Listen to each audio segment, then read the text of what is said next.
The arrival of King Charles III on American soil marks a pivotal recalibration of his reign. This is no standard diplomatic itinerary.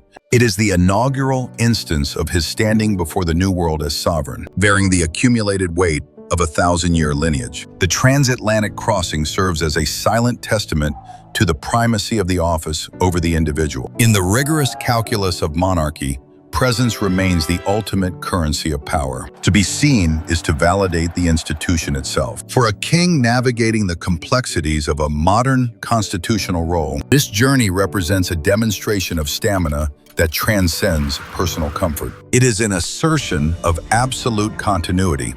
The crown does not rest, regardless of the man beneath it. Statecraft in the 21st century demands an impenetrable facade. Behind the surgical precision of the touchdown lies a taxing reality. It is a schedule entirely indifferent to the limitations of human biology. This is the silent, unbreakable contract of the sovereign. The king travels not for himself, but for the preservation of global diplomatic standing. Every handshake is a brick in the architecture of a burgeoning legacy. Every mile traversed is a quiet victory over the fragility of the moment. Duty remains the only valid compass. Everything else is secondary to the survival of the line. The specialized transport of the House of Windsor touched down at Joint Base Andrews on April 27, 2026. This arrival concluded a 19-year diplomatic hiatus between the British head of state and the American capital. It was a return executed with the quiet gravity of a sovereign who understands that distance can either erode influence or amplify it. The following morning, the theater of power shifted to the United States Capitol. Charles III ascended the rostrum of Congress, marking only the second time a British monarch has addressed the joint chambers in the history of the Republic. There is a profound constitutional irony in this setting. The king stood in a hall built upon the explicit rejection of his office. His presence was requested as a testament to an unbreakable Atlantic bond. The timing is meticulously calculated. As the United States approaches its semi-quincentennial, the monarch's visit acts as a formal synchronization of historical clocks. 2.5 centuries after the revolutionary fractures of the 18th century, the king represents a temporal bridge. The crown, conversely, serves as the custodian of the permanent state. This visit proves that while political winds shift, the fundamental architecture of the English-speaking world remains anchored in continuity. The dialogue has evolved from defiance to mutual preservation. History has completed its long, inevitable arc. While the sovereign navigates the geopolitical fault lines of the Atlantic Alliance, the domestic mechanism of the state remains in perfect stasis. This is the functional duality of the House of Windsor, simultaneously a global emissary and a local anchor. On the island of Anglesey, the Prince of Wales provides the necessary counterweight. Clad in the utilitarian camouflage of the Royal Air Force, he presided over the 85th anniversary of RAF Valley. The optics are precise. While the king engages with the Iranian crisis and the nuances of trade in Washington, his air reinforces the internal integrity of the realm. This is not a division of power, but a strategic distribution of presence. The crown is effectively omnipresent. Constitutionally, the prince operates with the quiet gravity of a counselor of state. He is the silent guardian of the home front. The machinery of the British state is indifferent to distance. The institution possesses a unique capacity to absorb the friction of international volatility while maintaining a facade of absolute permanence. It serves as the ultimate nonpartisan shock absorber for the nation. Authority is bifurcated by geography, yet remains singular in its execution. Business of the realm does not stop, it merely adapts. History follows a specific, rhythmic geometry. The present moment is not an isolated event, but a direct resonance of the past. Charles III, standing before the joint session of Congress, is a visual and political rhyme to May 1991. Then, Elizabeth II arrived to solidify the special relationship in the wake of the Gulf War. It was an era of shifting global sands, where the presence of the sovereign provided a necessary veneer of permanence to a transient military alliance. The crown acted as the final seal on a bond forged in conflict. Yet, the architecture of this visit finds its deepest foundation in the summer of 1939. George VI's historic crossing occurred on the precipice of catastrophe.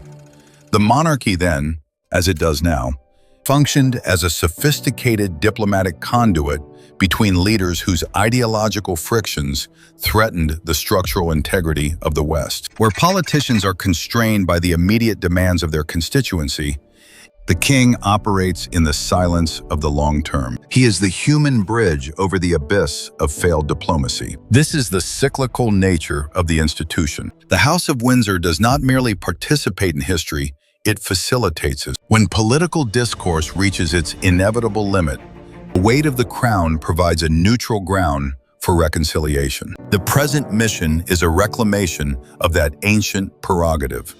Stability is not found in the rhetoric of the day, but in the continuity of the centuries. The pattern is unmistakable. History repeats only for those who fail to recognize its signals. Within this geometry of power, the Prince of Wales occupies a position of calculated stillness. While the sovereign projects the majesty of the state across the Atlantic, the heir operates within the crucible of the domestic front.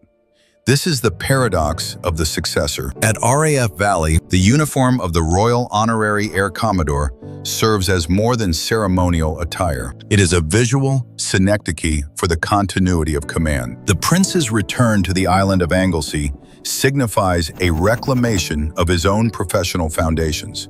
Yet the constitutional context has undergone a profound metamorphosis. He now performs the duties of a counselor of state with a precision that borders on the surgical. This is the functional reality of the Shadow Regency, a mechanism designed to ensure that the constitutional pulse of the United Kingdom never falters, regardless of the king's geographic coordinates. To exercise such authority without manifesting personal ambition requires a rare psychological discipline. It is leadership through subtraction. William must project the necessary gravity of the crown to maintain the equilibrium of the state, but he must simultaneously remain in the periphery of his father's historic diplomatic triumph. Every engagement on British soil is meticulously calibrated to avoid eclipsing the optics of the sovereign's mission abroad. In the architecture of monarchy, silence is the most potent expression of loyalty. The heir does not compete for the light, he anchors the shade. The crown remains singular in its authority, even when its functional execution is bifurcated by necessity. Duty is the art of standing ready while standing back. The events of April 2026 have ratified a new constitutional paradigm, the functional dual monarchy. We have entered the era of the soft regency. This is a permanent recalibration of the Windsor mechanism, where the sovereign's duties have diverged into two distinct parallel currents. The king remains the ultimate instrument of global soft power. He is a vessel for diplomatic influence that operates beyond the ephemeral cycles of elected politics. His heir, however, provides the necessary anchor for the domestic front. The Prince of Wales ensures the machinery of the realm never falters, standing as the silent guarantor of the home front while the king traverses the globe. This American itinerary was more than a diplomatic success.